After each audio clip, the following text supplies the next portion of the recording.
Selamat siang pembaca Suara Kebebasan. Saya Muhammad Iksan bersama dengan Bapak Polta Kotadeo dari Liberal Society.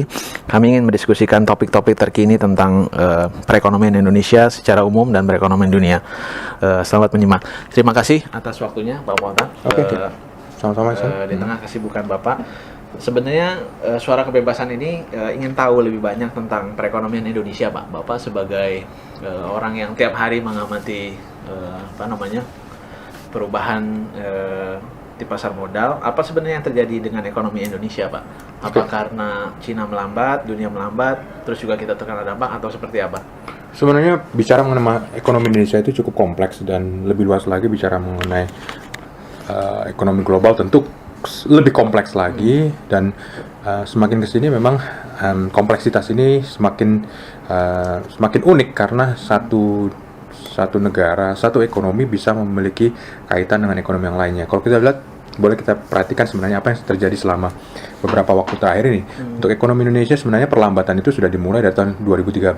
Tapi memang perlambatan dari tahun 2013 itu masih istilahnya benign. Jadi kalau kita perhatikan kurva pertumbuhan Indonesia, jadi dari 2013 mulai dari tiap kuartal itu sebenarnya kuartal sebenarnya sudah secara umum sudah menunjukkan perlambatan, tetapi ada beberapa kuartal yang berubah seperti anomali, seperti naik sendiri, habis itu kembali lagi, tapi pola jelas mengenai penurunan itu sebenarnya sudah cukup jelas.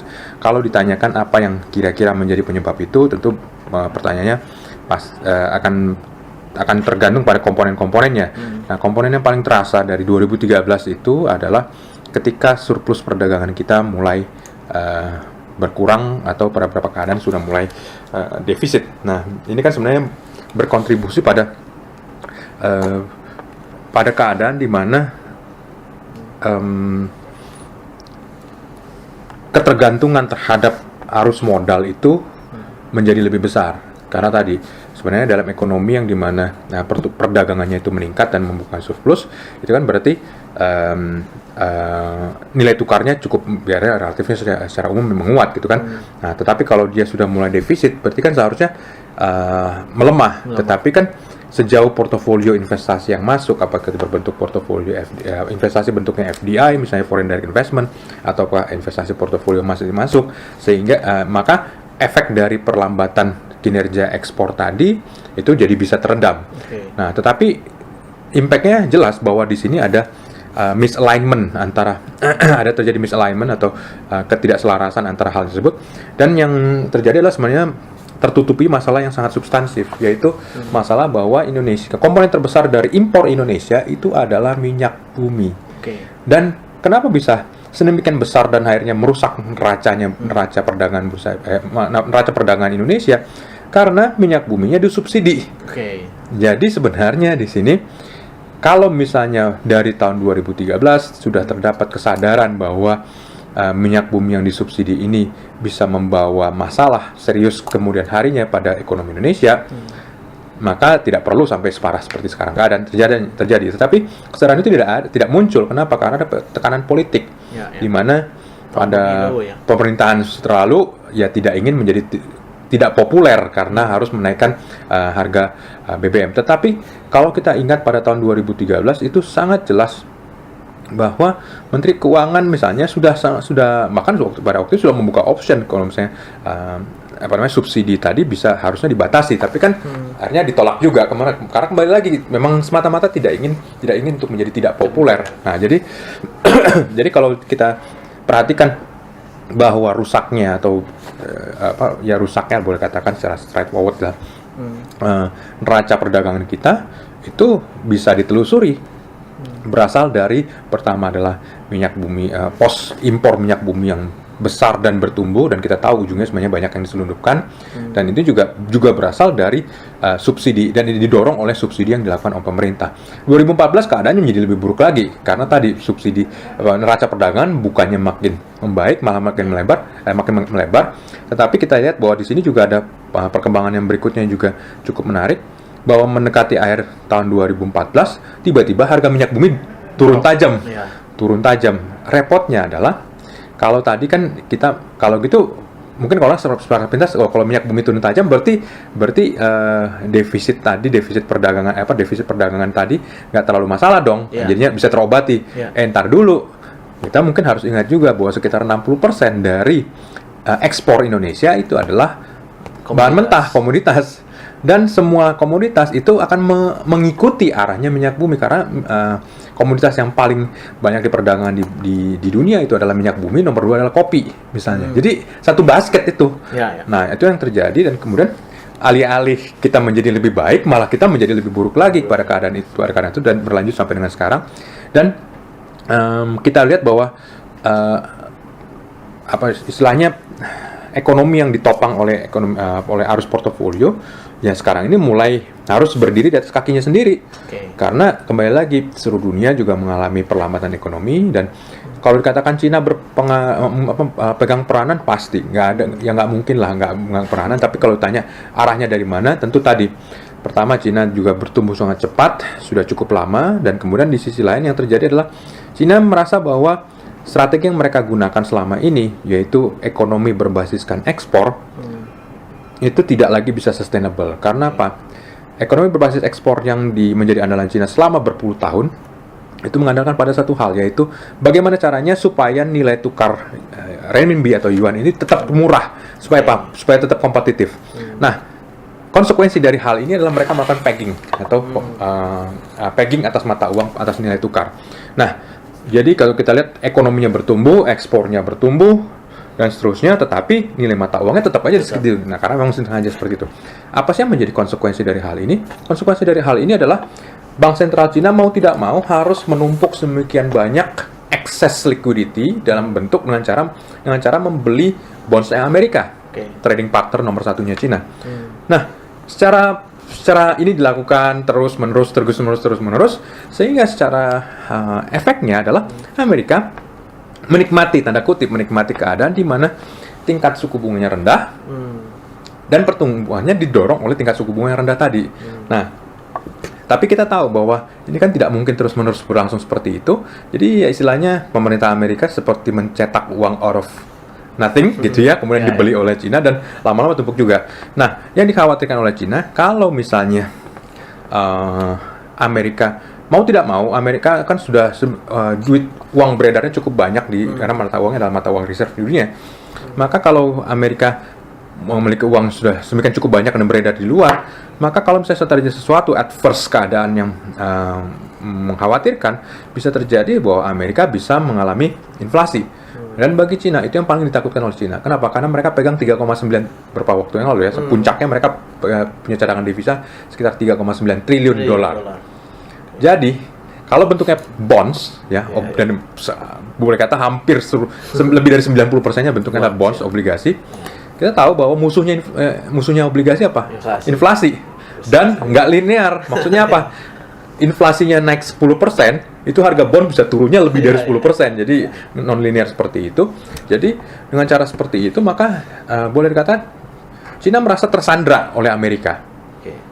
Di satu sisi dia nggak bisa ngebuang ke pasar karena dia punya bonds sangat besar ya. Kalau dia buang ke pasar ya bisa aja dia buang ke pasar, baru dia buang mungkin 1%, harga udah turun dalam, jadi semua yang dipegangnya turun juga kan, karena di mark to market terhadap harga pasar kan. Di sisi lain nggak dibuang terancam. Nah, jadi makanya keadaan seperti itu yang memaksa Cina untuk mengalihkan ekonomi Cina dari berbasis ekspor menjadi berbasis konsumsi. Nah, repotnya adalah kalau misalnya berbasis ekspor, berarti kan mereka kan istilahnya kan Cina selama bertahun-tahun sudah menjadi istilahnya workshopnya, pabriknya seluruh dunia, produksi. Sebenarnya mereka produksi bukan buat negaranya sendiri kan, tapi buat seluruh dunia. Nah, jadi sudah memposisikan seperti itu, maka capacity yang mereka punya juga kapasitas kelas dunia. Nah, sekarang kalau misalnya mereka harus berubah menjadi konsumsi, dan mereka tidak lagi mengandalkan ekspor, berarti kan harus dilakukan perubahan. Ini kapasitas yang ekses ini mau kemanain? Nah, itu yang menjadi satu masalah. Masalah lain tadi bahwa berubahnya menjadi iklimnya konsumsi itu menuntut banyak hal perubahan, misalnya terkait dengan arus informasi, pemahaman, dan lain-lainnya. Sebab Anda tidak mungkin bisa membangun masyarakat yang berbasis konsumsi yang sehat kalau misalnya informasi tidak mengalir dengan bebas. Karena apa tadi? Orang perlu kepastian. Ini kepastian mengenai kualitas informasi yang mereka terima, kepastian akan hidup, kepastian dan yang lain-lainnya di depan sampai orang bisa nyaman untuk melakukan konsumsi dengan nyaman untuk dalam jangka panjang. Nah, ini yang menjadi masalah. Nah, tadi balik lagi. Jadi rantainya panjang sebenarnya. Jadi kita makin nggak akan bisa bicara soal satu negara hanya berdasarkan satu negara tadi. Bicara mengenai ekonomi Indonesia hanya berdasarkan ekonomi Indonesia, tapi juga ada rantai-rantai yang menghubungkan ke sana kemari. Nah, ketika Cina memutuskan, oke, saya berhenti deh, nggak perlu tumbuh cepet-cepet juga nggak apa-apa. Yang penting saya berbasis konsumsi, maka istilahnya seperti nginjek rem. Maka sebelumnya Cina yang memiliki demand atau permintaan atas bahan mentah sedemikian besarnya di dunia, tiba-tiba berhenti, nggak beli. Nah, sementara banyak negara-negara emerging market, negara berkembang, ekonomi memang sangat tergantung pada sumber daya alam. Tiba-tiba bos besar nggak beli, ini gimana nih? Dilempar aja ke pasar. Nah, karena ini kembali lagi ini suatu pelajaran yang sangat penting dan akan memberikan gambaran kita mengenai pelajaran ekonomi mikro 101 lah istilahnya, mengenai behavior pasar. Jadi misalnya saya misalnya sebuah negara saya menggantungkan perdagangan saya dengan cara ekspor. Kemudian kalau misalnya harga barang ekspor itu turun 10%, bagaimana caranya supaya duit saya tetap utuh? Caranya adalah saya membuat produksi saya 110%. Kenapa? Harga kan turun 10%. Tapi kalau saya menjual lebih banyak lagi kan berarti kan 10% yang terpotong oleh harga dikompensasikan oleh jumlah yang lebih banyak 10% kan. Repotnya masalahnya kalau sederhananya kalau saya cuma satu-satunya penjual di pasar itu nggak masalah. Tetapi kan ada penjual B, C, D, E negara-negara yang tadi. Rame-rame semuanya akan meningkatkan produksi mereka sehingga harga yang asalnya turun 10% nggak lagi turun 10%, turun 11%, 12%, 13%, dan yang terjadi adalah banjir. Dan yang memicu banjir atas pasar komoditas tadi adalah negara-negara emerging market. Ketika Cina tetapi menggeser pertumbuhan mereka menjadi berbasis konsumsi. Tadi sempat disebutkan juga soal harga minyak yang drop. Itu proyeksinya akan memang rendah terus. Dan apa implikasinya buat kita? Maksud saya, ada orang yang bilang bahwa booming komoditas yang super cycle itu sudah berakhir. Ada yang bilang sebetulnya ini siklus beberapa tahun yang mungkin akan balik lagi. Gimana menurut pendapat Pak Polta? Ada dalam sejarah ekonomi sejarah teoritikal mengenai pasar ada yang disebut sebagai kondriative cycle. Kondriative cycle itu adalah ada siklus yang cukup panjang dan siklusnya itu panjangnya sekitar 20 tahun. 10-20 tahun lah ya. Nah, beberapa pihak menyebut bahwa sekarang ini memang yang terjadi adalah kondriative cycle. Kondriative cycle di mana istilahnya komoditi yang sudah istilahnya bullish selama hampir 15 tahun, lebih dari 10 tahun ya. 15 tahun sekarang mengalami koreksi. Nah, cycle ini uniknya adalah bisa sama panjangnya. Jadi kalau katakan tadi memang apakah bagian dari siklus? Bisa jadi mungkin bagian dari siklus. Apakah tapi bahkan pertanyaan, tapi kan siklus kan ada yang simetrik, ada asimetrik dan lain-lainnya gitu kan. Ini khawatirnya sih bahwa ini akan bentuknya asimetrik. Bentuknya simetrik, jadi bisa juga cukup panjang bahwa nilai harga komoditas akan murah, terutama minyak bumi ya. Karena seperti tadi, Cina yang asalnya mengkonsumsi minyak bumi sebagian besar, konsumsi energi sebagian besar, akhirnya juga tidak lagi membuat untuk seluruh dunia, dia hanya akan buat untuk dirinya sendiri. Jadi pasti konsumsinya akan lebih rendah. Nah, tentu ada juga pendapat, tapi kan emerging market lain bisa juga mengambil alih itu. Tetapi kita tahu bahwa pasar emerging market yang lain fragmented. Tidak terkonsolidasi seperti Cina, jadi efeknya akan berbeda gitu. Betul bisa diambil oleh India, oleh Indonesia, oleh Vietnam, oleh lain-lainnya, Meksiko, bukan masuk juga di dalamnya, tetapi pasti akan terfragmentasi dan lebih tunduk pada lebih tunduk pada hukum pasar. Karena tadi kalau Cina sendirian, dia kan di bawah satu rejim mata uang. Sementara ini kalau dia terfragmentasi atas beberapa ekonomi negara berkembang, mata uangnya berbeda-beda. Kemudian mereka juga punya kompetisi juga, ada interest juga di situ. Nah, jadi kalau ditanya apakah bust-nya ini mengenai minyak bisa lama, rasanya sih bisa cukup lama. Nggak ada yang tahu sebenarnya persisnya akan seberapa. Tapi karena di sisi lain juga ada breakthrough, ada terobosan baru, yaitu yang kita pernah dengar fracking, teknologi fracking oil. Jadi bagaimana mengekstrak cadangan minyak yang ada di perut bumi yang sebelumnya sudah tidak ekonomis, tapi menggunakan air disemprotkan dengan tekanan tinggi bisa menghasilkan bahwa pengumpulan minyak-minyak ini menjadi lebih banyak jadi lebih meningkat, dan akhirnya dicapai skala ekonomi mencakupi, dan ini sudah terbukti bahwa Amerika yang sebelumnya menjadi salah satu importir minyak terbesar di dunia, sekarang ini sudah bisa menutupi impor mereka dengan produksi dalam negeri melalui teknologi fracking ini. Nah, Arab Saudi ya karena salah satu-satunya andalan dari Arab Saudi untuk mempertahankan ekonomi mereka, mengcounter ini dengan cara apa? Membanjiri pasar dengan minyak mereka yang memang ongkos produksinya termurah di dunia. Tujuannya adalah mencekik fracking yang ada di Amerika supaya nanti nggak sampai skala ekonominya, jadi supaya minyak jangan terlalu mahal sehingga orang mulai terpikirkan mengenai energi terbarukan. Nah, jadi emang dilematis di sini ya. Jadi istilahnya ini kayak main catur namanya gambit gitu ya, mengkorbankan nggak apa-apa deh. Karena benar-benar ini mahal loh buat Arab Saudi. Karena mereka sekarang ini dengan harga yang murah itu mereka terpaksa sebenarnya revenue mereka ya tekor, misalnya nggak tekor-tekor amat sih sebenarnya, tapi di bawah optimum. Tetapi sampai mereka mungkin harus mengkonsumsi cadangan devisa mereka, tapi mereka punya cadangan devisa sekitar $600 miliar. Jadi napasnya panjang. Tapi buat negara-negara seperti Nigeria, seperti Venezuela, seperti Iran, ya kecekek gara-gara harga yang murah ini, termasuk Rusia. Nah, jadi memang jadi dilematis. Tapi negara-negara lain, termasuk negara OPEC yang cukup banyak itu, nggak punya pilihan lain. Mereka kan membanjiri terus pasar minyak ini. Makanya seperti saya bilang tadi, bahwa harga ini bukan sekedar dari ekonomi dunia yang makan melambat, tetapi juga memang semua berusaha untuk memanfaatkan untuk bisa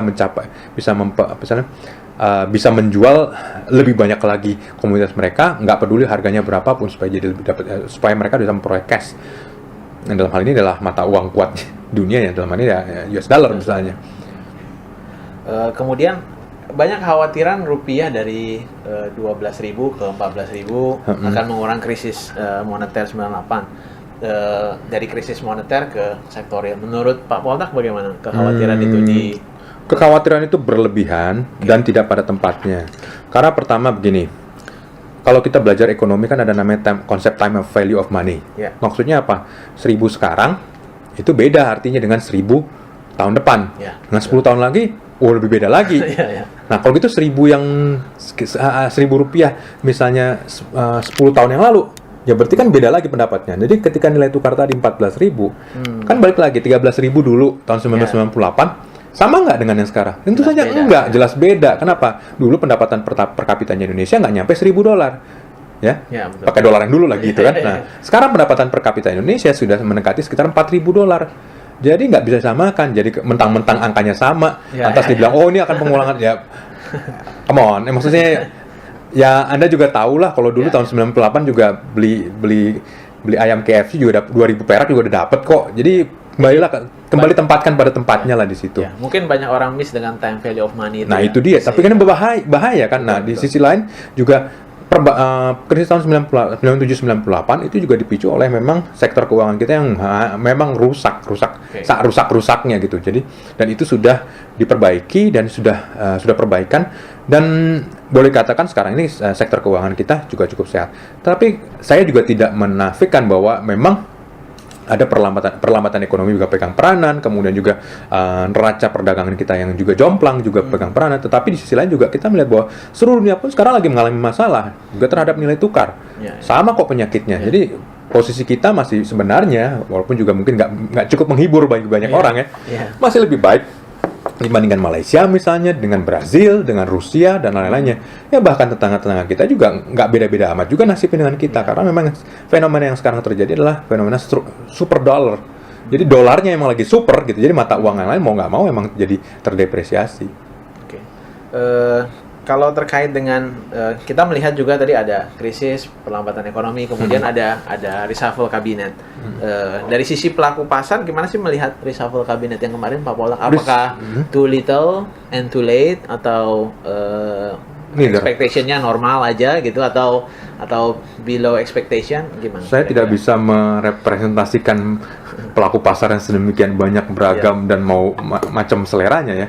Tetapi yang saya bisa tangkap bahwa masalah terbesar pada pemerintahan tentunya pada beberapa waktu lalu adalah koordinasi antar menteri. Jadi kalau kita lihat apa yang pada keadaan yang sekarang terjadi adalah terjadi reshuffle, yang pertama diganti adalah Menko-nya. Jadi memang sebagai signal memang diperlukan perbaikan atas koordinasi. Nah, apakah ini cukup? Tentu saja tidak. Nah, tapi semua juga akan menunggu. Menko-nya sudah berganti, ada programnya nggak? Ini sekarang lagi disusun. Nah, jadi memang ada step by step-nya, ada langkah-langkah yang perlu ditempuh. Nah, apakah ini juga berarti final, nggak akan ada lagi perubahan kabinet? Ya belum tentu juga, gitu kan. Kembali lagi semuanya kan tergantung pada bagaimana respons terhadap paket-paket yang akan disampaikan, dan bagaimana reaksi keadaan pasar secara umumnya, keadaan ekonomi Indonesia secara umumnya terhadap program-program yang sedang direncanakan. Jadi saya tidak bisa menjawab itu apa itu memuaskan, tentu nggak, mau di apapun juga nggak akan ada yang puas sih, nggak akan puas 100%. Tapi bahwa ini adalah bagian dari rangkaian proses, itu yang harus disadari. Kalau terkait dengan proyek infrastruktur yang digagas pemerintah sekarang, ini bisa menjadi penyelamat atau seperti apa terkait dengan pelemahan ekonomi? Tidak cukup, karena begini, proyek infrastruktur yang dilakukan itu memang bisa berkontribusi pada daya saing Indonesia.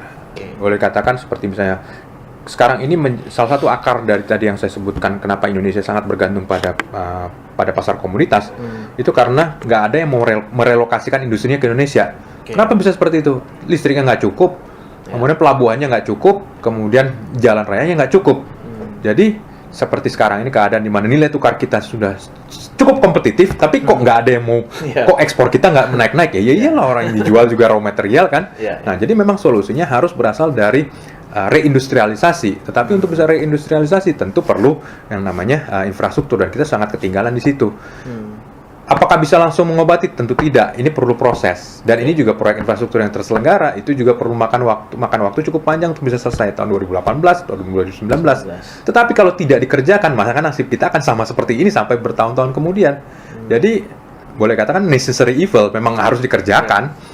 Bahwa dalam periode ini kita akan lebih sedikit alokasi pemerintah, pembiayaan pemerintah untuk proyek-proyek lain, untuk kegiatan-kegiatan ekonomi yang lain, ya konsekuensinya namanya juga pendapatan pemerintah cuma segitu-segitu aja kan. Nah, oleh sebab itu maka perlu dibarengi dengan lebih banyak terbukanya atas investasi. Infrastruktur udah bangun, tapi kalau orang nggak mau membangun industri manufacturing di sini, ya untuk apa juga kan? Maka oleh sebab itu diperlukan deregulasi juga dari sisi pemerintah, supaya terdapat minat bagi apakah itu pihak dalam negeri atau pihak luar negeri untuk membangun industri Indonesia. Terkait penilaian Bapak terhadap tendensi proteksionisme kebijakan kita, dengan lahirnya peraturan yang restriktif, kita bisa lihat banyak aturan-aturan. Gimana penilaian Bapak? Ini agak sulit karena kita akan bicara antara bahasa politik dan bahasa ekonomi, dan sebenarnya apakah ini partikular atau sangat terisolasi pada pemerintahan sekarang, ataukah ini warisan dari zaman-zaman dulu. Nah, dugaan saya adalah pada dasarnya ini adalah warisan ini adalah state of mind-nya orang Indonesia juga dari zaman-zaman dulu.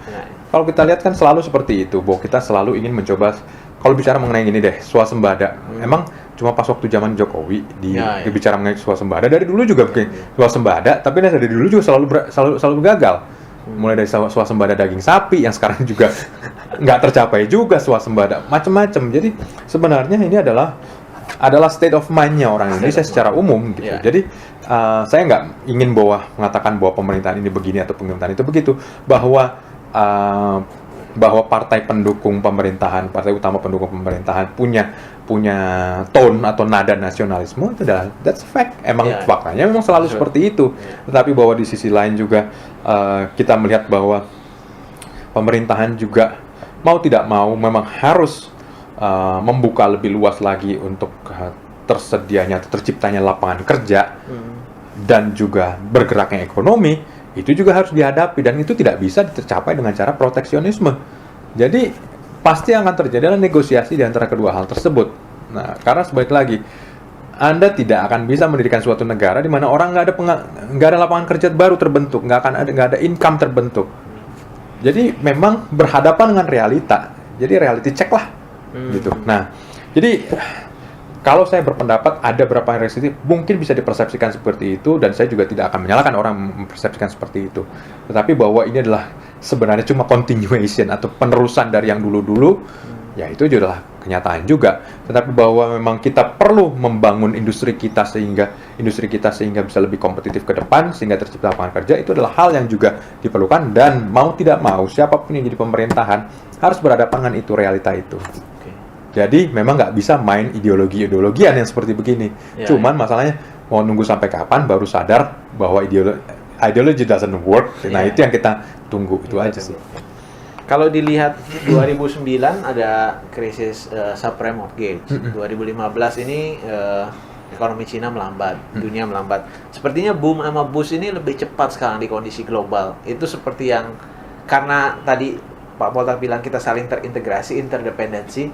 Sepertinya boom dan bust itu lebih siklusnya, kalau boleh dibilang seperti itu, jadi makin cepat. Lagi makin cepat gitu. Mungkin perlu dicerita, mungkin ada pemikiran Bapak apa yang sebetulnya tadi kita banyak menyebutkan peran pemerintah, tapi juga ada yang pemerintah sebenarnya tidak bisa lakukan kan sebetulnya. Jadi apa yang kira-kira sebetulnya pemerintah bisa lakukan dan apa yang sebenarnya tidak bisa dilakukan oleh pemerintah? Oke, boom dan bust yang terjadi dan semakin lama semakin cepat, karena kita lihat ya sederhananya mulai dari tahun 90-an. Boom tahun 90-an, kemudian bust itu pertama siapa? Jepang. Oke, dari 90, kemudian kita ingat waktu itu ekonomi Jepang melambat, perbankannya juga harusnya melakukan write off atas pinjaman mereka, tapi tidak mau dikerjakan, bahkan mereka menyalurkan pinjaman ke tempat lain, mereka salurkan kemana? Ke Asia Tenggara. Muncul tahun 97, 96, wah boom, Asia Tenggara. 97 orang mulai nyadar, ini ada yang salah nih, karena misalokasi atas resources yang ada. Bust, krisis Asia. Nah, krisis Asia, ini uang itu berpindah lagi. Terus 98 apa yang terjadi? Krisis Rusia. Sebelum itu ada juga krisis, sebelum 97 itu ada juga 95 sebenarnya, itu krisis Meksiko. Nah, jadi 95, 97, 98, 2000 itu ada krisis LTCM, Long Term Credit Management Amerika, itu cukup menggoyangkan juga. 2001 ada 9/11. Ekonomi juga melemah lagi, diinjek lagi oleh Greenspan, suku bunga dimurahkan kembali. Bersama dengan itu 2001 China masuk WTO, perdagangan terbuka. Oke. Jadi kita dari 2001 ke 2008 subprime mortgage. Kenapa? Karena tingkat bunga terlalu murah, akhirnya pinjaman diberikan pada orang-orang yang nggak layak, gitu kan. Bust. Kemudian habis itu nyambung lagi bust seperti itu, dan 2008 yang kena siapa? Bukan cuma Amerika, tetapi seluruh dunia, termasuk juga Eropa yang paling berat. Dan dari situ mulai penyakit dengan Yunani dan lainnya mulai muncul boroknya. Jadi kemudian sekarang ekonomi Cina melambat. Kalau tanya, emang ya gitu makin pendek? Kayaknya dari dulu juga sebenarnya ada aja satu lain. Jadi nggak makin lama makin pendek, tapi emang yang besarnya kelihatan ada, tetapi bahwa di antara yang besar-besar, krisis yang besar-besar itu juga ada krisis-krisis yang lain lebih bersifat lokal juga terjadi. Jadi saya tidak melihat bahwa ini adalah siklus yang makin pendek. Emang dari dulu juga udah begitu, dari sampel dari tahun 90 tadi. Tetapi memang ini sini menjelaskan sangat jelas bagi kita yang berpandangan liberal. Intervensi oleh pemerintah itu adalah punya kecenderungan untuk menjadi abuse, mendistorsi ekonomi secara ekstrim. Contohnya seperti tadi, ketika pemerintah Amerika juga mendistorsi ekonominya lewat misalnya bahwa orang yang harusnya nggak punya rumah emang seharusnya jangan dibikin, nggak sanggup punya rumah ya jangan dibikin program supaya jadi punya rumah. Akhirnya kan ngada-ngada kan. Oke, muncullah subprime mortgage kan. Nah, kalau lantas sama dengan itu, pemerintah yang emang nggak layak buat masuk dalam Uni Eropa untuk mata uang bersama ya jangan dimasukin, tapi dimasukin juga Yunani. Muncul masalah seperti itu. Nah, Cina yang misalnya ekonominya berbasiskan pada ekspor, kemudian harusnya ekonominya menjadi sangat besar, tapi nilai tukarnya masih tetap. Apa bukan intervensi pemerintah itu? Intervensi juga, masalah tambah lagi. Jadi memang masalah kita jadi lebih besar. Bukan apa, karena memang intervensi pemerintah. Jadi kita nggak pernah ketemu titik equilibrium baru.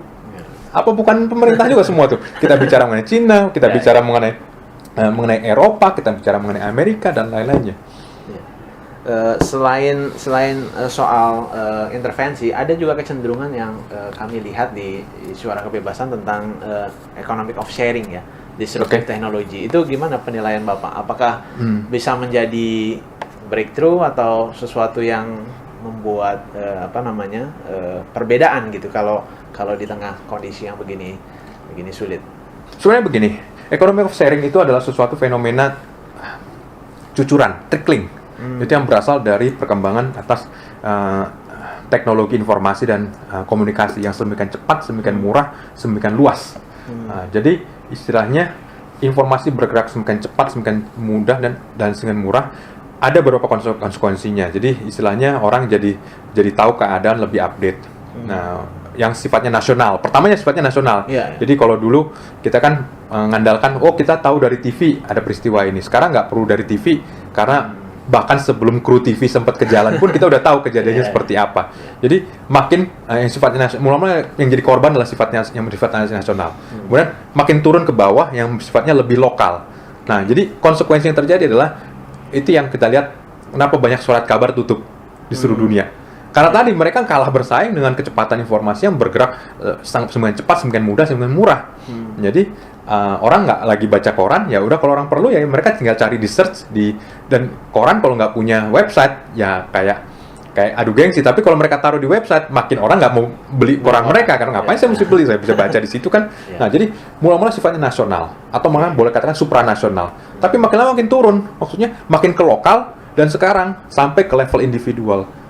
Kualitas informasi tadi, kita lihat misalnya Facebook, misalnya Twitter, atau yang lain-lainnya, itu kan ketika kita update dengan teman, udah apa skalanya nasional? Enggak, udah skalanya individual. Nah, ini yang dibaca sebagai peluang oleh beberapa orang. Oke, kalau individual berarti kan saya bisa menyediakan jasa di mana saling menghubungkan satu sama lain, sehingga saya bisa terbentuk komunitas instan, di mana ada orang punya kebutuhan, kelebihan, dan orang punya kekurangan. Oke, kalau gitu berbarterlah mereka di situ, makanya ekonomi sharing muncul. Airbnb misalnya, saya kelebihan kamar, tapi tempat lain ada orang yang nggak mau tinggal di hotel, tapi perlu ke tempat saya. Ya udah, buat saya kalau kelebihan kamar, ya kenapa nggak saya sewain aja?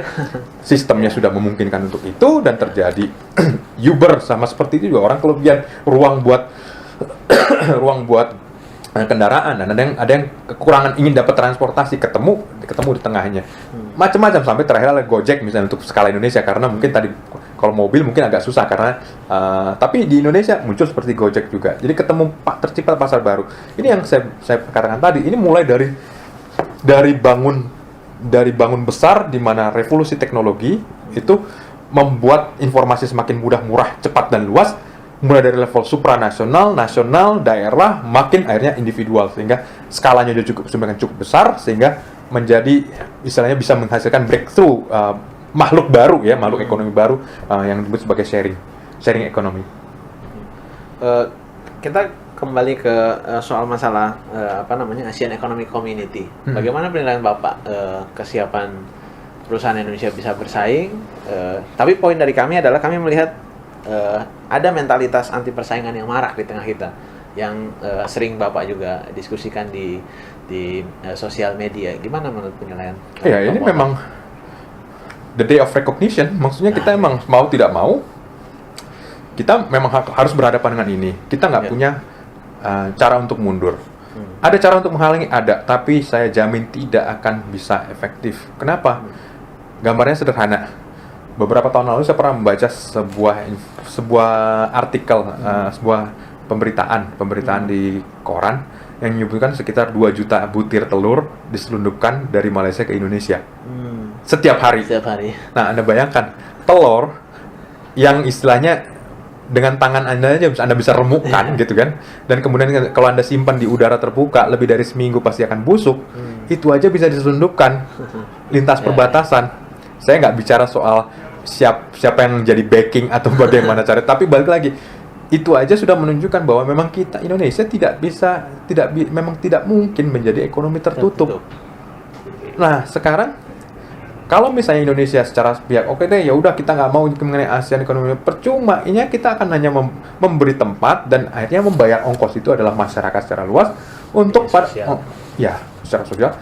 Ini untuk menyuburkan penyelundupan di Indonesia. Dan yang kita tahu bahwa yang penyelundupan itu terjadi adalah ya penyelundupan tentu adalah melalui mekanisme ekonomi juga. Ada dapat benefit di situ, uang proteksi, uang dan lain-lainnya.